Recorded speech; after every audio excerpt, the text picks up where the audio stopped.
Depuis le début de mon action à la tête de l'État, je porte la conviction que la transformation durable de la République démocratique du Congo passera aussi par la revanche du sol sur le sous-sol.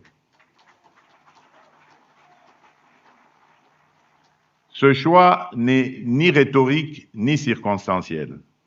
Il procède de la vision que je porte pour notre pays, celle d'un Congo qui ne fonde pas sa prospérité uniquement sur l'extraction, mais également sur la production, la transformation, la création de valeur ajoutée locale et l'occupation intelligente de son territoire.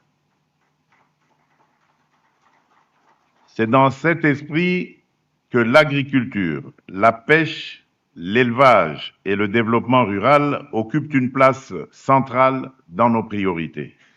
Car derrière ces secteurs se jouent en réalité des questions décisives de stabilité sociale, d'aménagement du territoire, de sécurité, de justice économique et de dignité nationale. Mesdames et messieurs, nous devons néanmoins avoir le courage de regarder la réalité en face. La transformation du secteur agricole, halieutique et pastoral demeure entravée par des contraintes structurelles majeures. Parmi celles-ci figurent l'insécurité persistante dans plusieurs territoires, les conflits fonciers et agro-pastoraux, la faiblesse des infrastructures de desserte, ainsi qu'une coordination encore insuffisante, souvent marquée par le chevauchement des interventions et le manque de cohérence des initiatives. À ces difficultés s'ajoute l'insuffisance des financements, l'accès limité aux intrants, aux technologies et aux services d'appui, la prévalence des maladies animales, les effets croissants du changement climatique, ainsi que le déficit d'encadrement structuré des producteurs et des coopératives. Le draft soumis à notre examen en dresse à juste titre un diagnostic sévère mais lucide. Il montre combien ces obstacles nourrissent la pauvreté rurale, accentuent l'exode vers les centres urbains, alimentent une urbanisation désordonnée et, en définitive, fragilise la cohésion sociale. C'est précisément pour répondre à ces défis que le gouvernement a engagé plusieurs initiatives structurantes. Je pense notamment au programme de transformation de l'agriculture, au programme national de développement agricole, à la relance des filières prioritaires, à la structuration des coopératives, à la promotion de la pêche et de l'aquaculture, ainsi qu'aux efforts entrepris pour améliorer la gouvernance sectorielle et renforcer le capital humain. Je pense aussi au programme de développement local des 145 territoires que j'ai voulu comme un instrument concret de correction des inégalités territoriales et de transformation rurale durable des conditions de vie dans nos milieux ruraux. Comme le rappelle justement le draft, ce programme vise à rapprocher l'action publique des populations à travers la réalisation d'infrastructures et la fourniture de services de base à l'échelle des territoires. Je pense également au projet d'aménagement des agropoles appelés à jouer un rôle dans la révolution agricole que nous voulons conduire. Il s'agit de structurer les bassins de production, soutenir la transformation locale, créer des emplois et mieux relier le monde rural au marché. Le déploiement progressif de ces agropoles, avec l'implication des provinces et des entités territoriales décentralisées, sera déterminant. Je pense enfin au couloir vert Kivu-Kinshasa, initiative majeure que nous avons lancée en 2025 et qui traduit une vision nouvelle de notre développement. Une vision dans laquelle la paix, la production, la cohésion nationale et la protection de notre patrimoine naturel avancent désormais d'un même pas. Ce projet ambitieux, adossé à la création de la plus vaste aire protégée communautaire au monde, ne répond pas seulement à un impératif environnemental, il porte une ambition plus profonde, transformer des espaces fragilisés par des conflits en territoires d'opportunités, d'activité légale et de prospérité durable.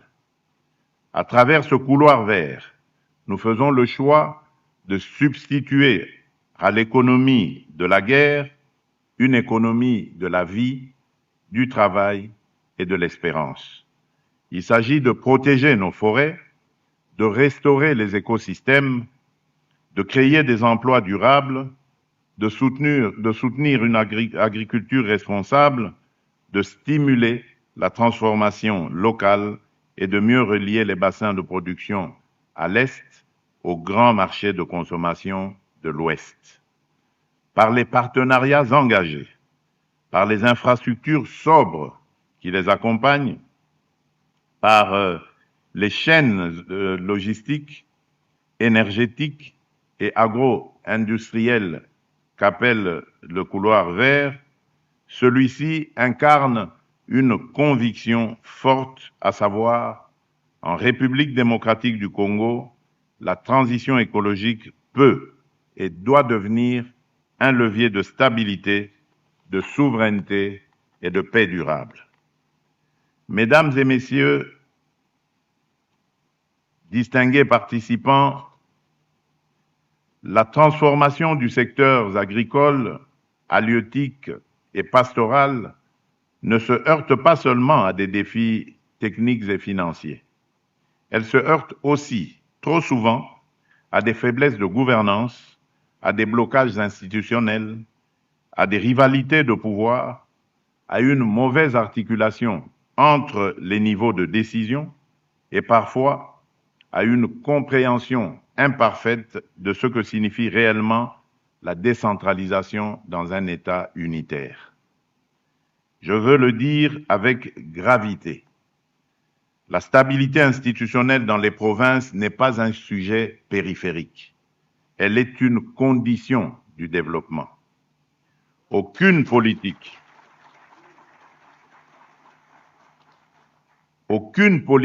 agricole sérieuse ne peut prospérer dans un environnement marqué par des crises répétées entre gouvernements provinciaux et assemblées provinciales.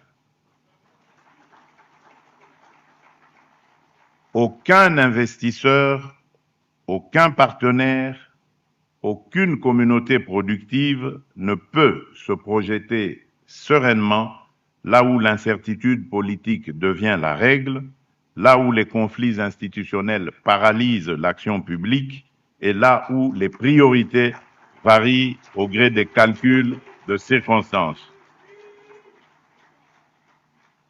De la même manière, aucun développement rural durable ne peut naître dans un climat dominé par l'affrontement permanent, l'instabilité des équipes, la confusion des responsabilités ou la politisation excessive des mécanismes de contrôle.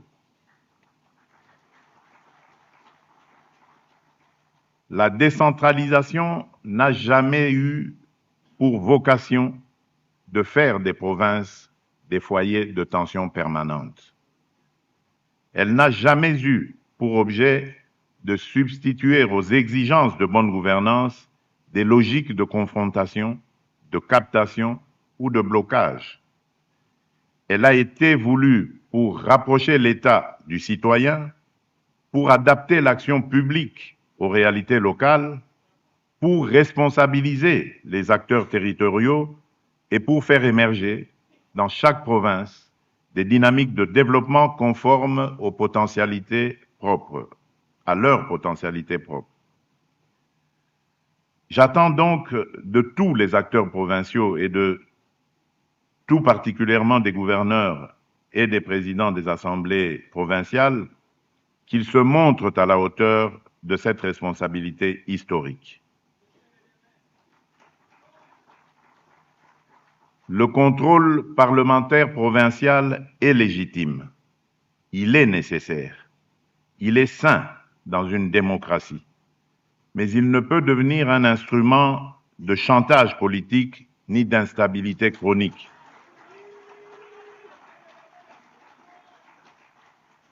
Il ne peut être détourné de sa finalité pour servir des intérêts particuliers, des agendas personnels ou des équilibres précaires sans rapport avec l'intérêt général. De la même manière, l'autorité de l'exécutif provincial ne saurait s'exercer dans l'opacité, dans le mépris des textes et dans l'affaiblissement délibéré des mécanismes de redevabilité. Ce dont nos provinces ont besoin, ce n'est ni d'institutions paralysées, ni d'institutions rivales. Ce dont elles ont besoin, ce sont des institutions qui se respectent, qui coopèrent, qui se contrôlent mutuellement dans le cadre de la loi et qui gardent en toutes circonstances le souci supérieur des populations.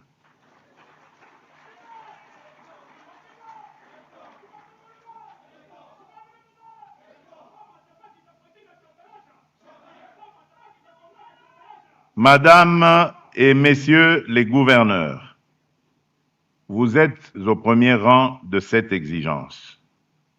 Dans vos provinces respectives, vous êtes les pivots de l'action publique territoriale, les relais essentiels de la vision nationale et les garants de sa traduction concrète sur le terrain.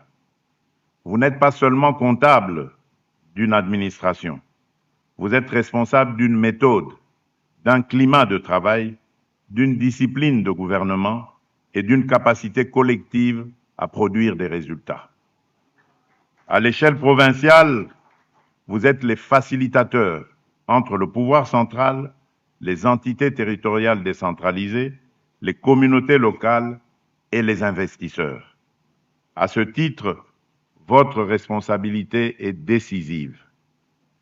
Être gouverneur, ce n'est pas seulement administrer le quotidien, c'est imprimer une direction, maintenir la cohésion, prévenir les crises, arbitrer avec discernement et protéger les intérêts de la province sans jamais les dissocier de ceux de la nation. C'est en définitive faire vivre la République jusque dans ses territoires les plus éloignés. C'est un sacerdoce.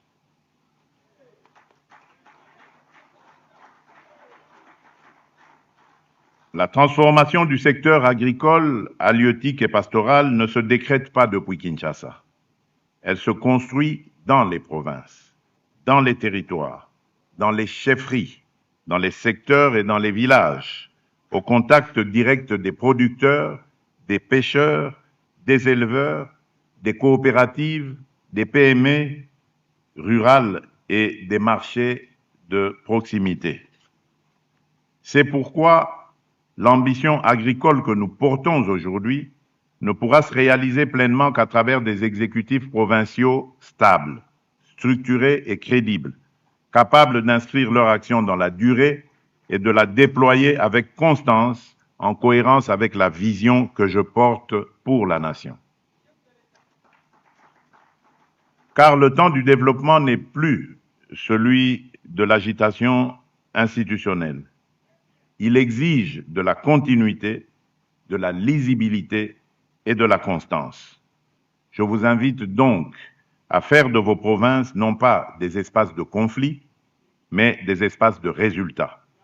Non pas des théâtres de rivalité improductive, mais des laboratoires de solutions.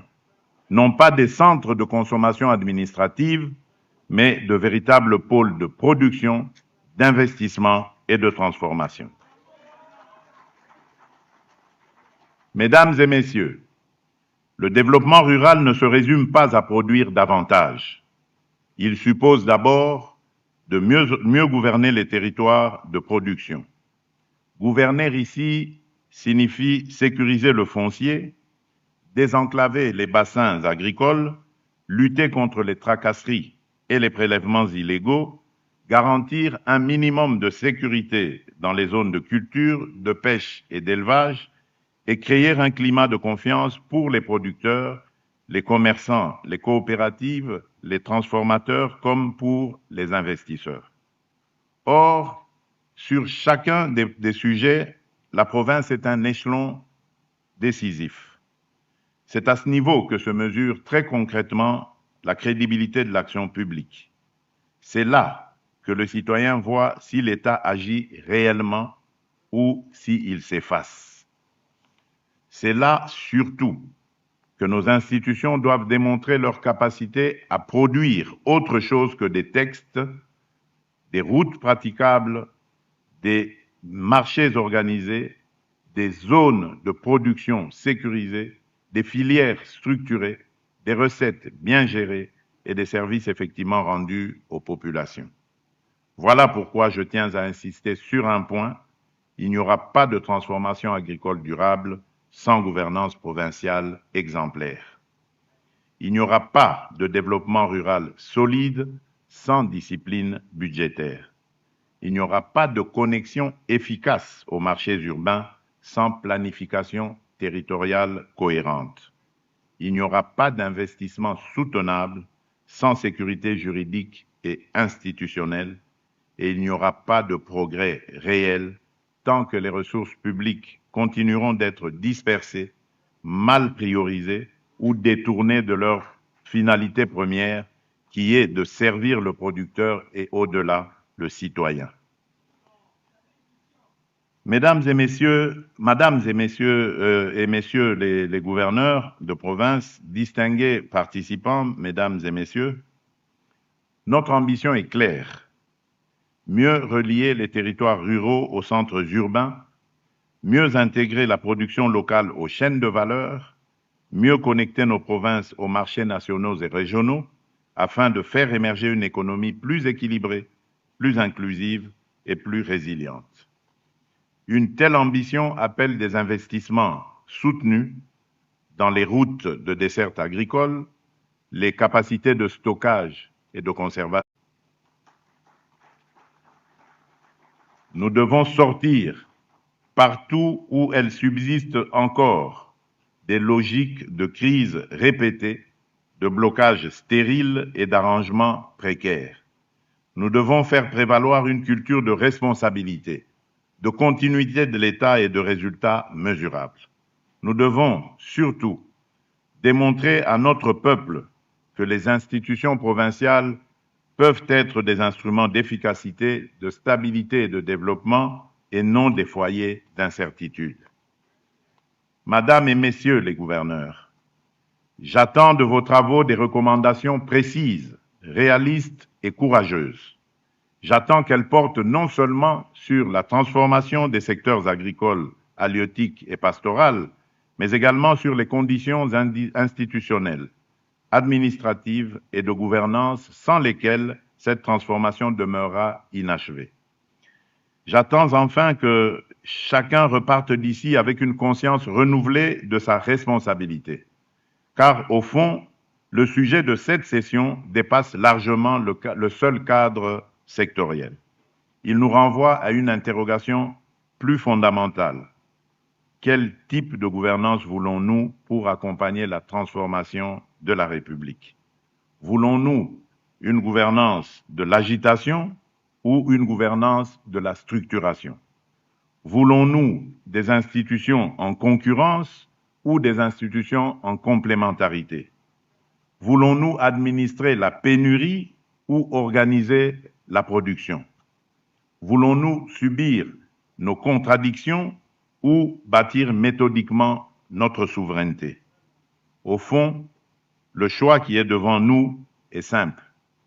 Soit nous continuons à subir nos contradictions, celles d'un pays riche, mais qui importe encore trop, celles d'un pays fertile, mais où la faim progresse encore, celle d'un pays jeune, mais où trop de bras demeurent sans emploi, soit nous décidons avec méthode, constance et discipline de faire de nos provinces de véritables pôles de production, d'échange et de prospérité. C'est ce second chemin que j'ai choisi pour la République démocratique du Congo.